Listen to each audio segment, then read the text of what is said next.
Single significant thing yet in office. The economy is hemorrhaging jobs. Americans are scared. And what does this president do?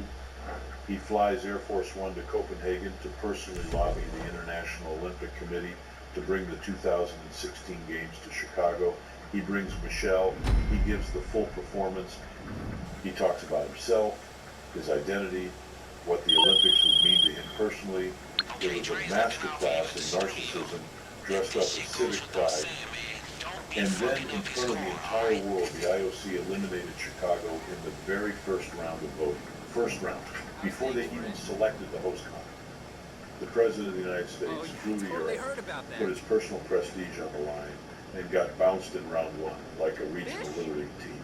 A major network anchor called it a kick in the pants for the president. And that right there, that moment in Copenhagen, that was the tell. That was the moment you could see, if you were paying attention, exactly who Barack Obama was. A man who believed the sheer force of his own celebrity could substitute for preparation, for strategy, for competence. It couldn't then, it never could. And the years of following proved it over and over again, but the media didn't want you to see it. That's the part of the story that never gets told, honestly. For 8 years, the American press operated as a kind of personal protection agency for Barack Obama. They were not reporters, they were guardians. Any criticism of his policies was coded as racial animus. Any scrutiny of his record was dismissed as bad faith. And so millions of Americans went through 2 full terms of his presidency without ever getting a clear-eyed accounting of what was actually happening. Well, we're getting that accounting now, and it is not pretty. Let's talk about the legacy. The word his supporters love, the legacy. As if saying it enough times makes it real. What exactly is the Obama legacy? Let's be honest about it. He passed one major piece of legislation in 8 years. One. The Affordable Care Act, Obamacare, a law so poorly constructed, so full of internal contradictions, that premiums skyrocketed, deductibles went through the roof, and millions of Americans who were told they could keep their doctor and keep their plan found out the hard way that they couldn't keep either. If you like your plan, you can keep it. That sentence alone should have been disqualifying. It wasn't an exaggeration. It wasn't a simplification. It was a lie. A deliberate, repeated, documented lie, so, on its merits. But again, the media looked the other way. Beyond Obamacare, what was left? A patchwork of executive orders, regulations, international agreements that weren't treaties, and therefore had no binding legal force. The Paris Climate Agreement, which he celebrated as a transformative achievement, was structured deliberately to avoid Senate ratification because he knew it would never pass. He called it a victory.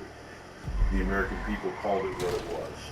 A president bypassing the legislative branch because he couldn't convince even members of his own party to go along with him.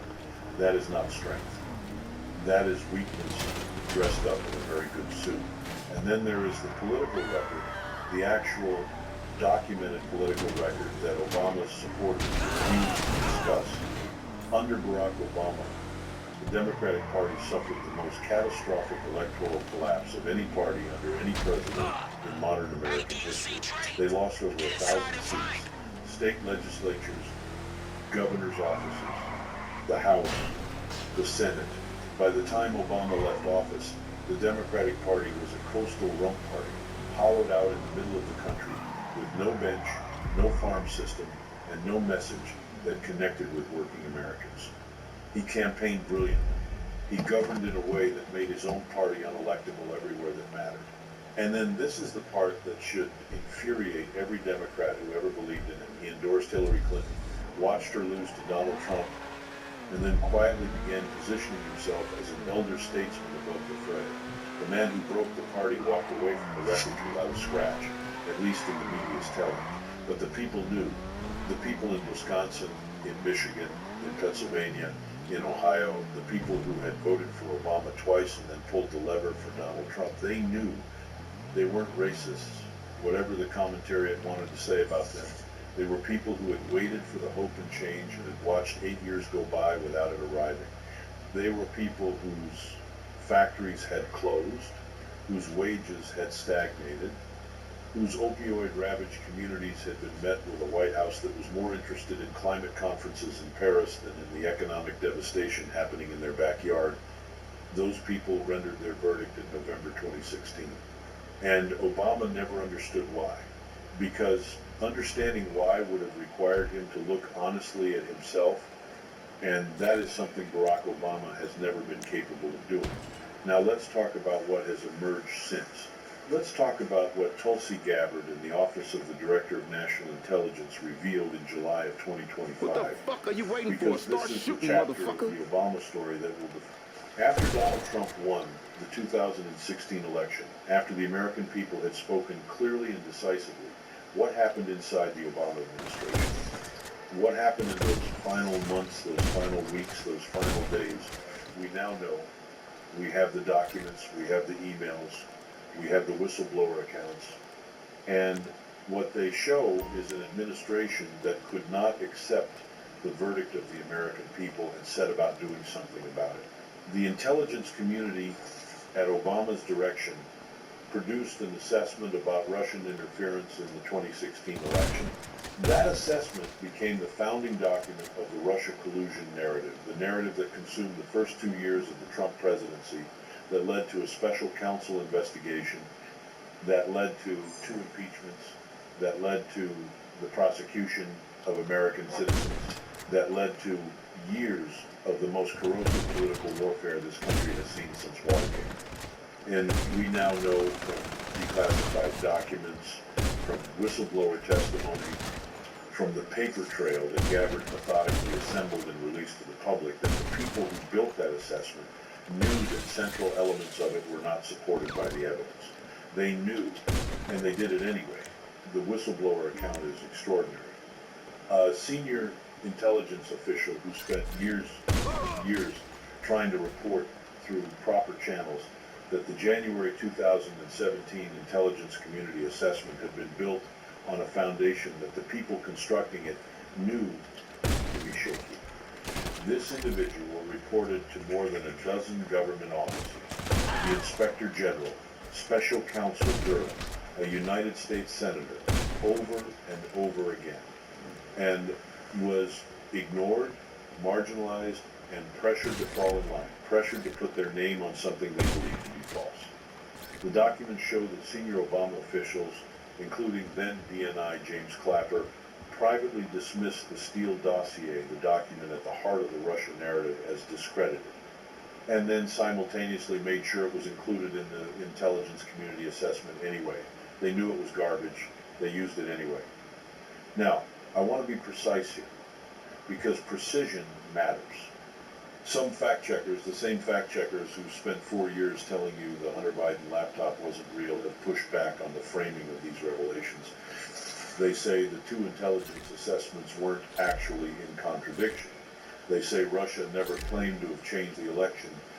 That's a fine distinction if you want to make it. But here is what is not a fine distinction. The Obama administration took an intelligence process, directed it toward a predetermined political conclusion, and used the resulting document as a weapon against a duly elected president. Whether every single legal I was dotted in the process of doing that does not change what was done. A Justice Department strike force has been convened to evaluate the evidence. History will make its judgment, and I believe history will not be kind. Trump accused Obama of treason. Those are strong words. I'll let the legal process determine the appropriate characterization. What I will say is this. What the documentary record shows is an administration that placed its own political interests above its constitutional obligations. An administration that believed it was so right, so morally superior, so obviously correct in its view of the world, that it was justified in doing whatever was necessary to prevent the alternative from taking hold. That is not democracy. That is the mentality of people who believe the rules apply to everyone else. And that mentality runs through the entire Obama era like a thread. You saw it in the use of the IRS to target conservative nonprofit organizations, a scandal that was real, that was documented, that resulted in the agency paying out settlements to groups that were wrongly targeted. and that was nonetheless memory hold by a media that couldn't bring itself to take it seriously. You saw it in the Department of Justice under Eric Holder, who was held in contempt of Congress, the first sitting Attorney General in American history to be held in contempt of Congress over the Fast and Furious gun running scandal, in which federal agents facilitated the transfer of weapons to Mexican drug cartels, and those weapons were later found at crime scenes, including the scene where a Border Patrol agent was murdered. You saw it in the surveillance of journalists. You saw it in the use of the Espionage Act against more whistleblowers than all previous presidents combined. Barack Obama. I stopped right there to say that this is Obama's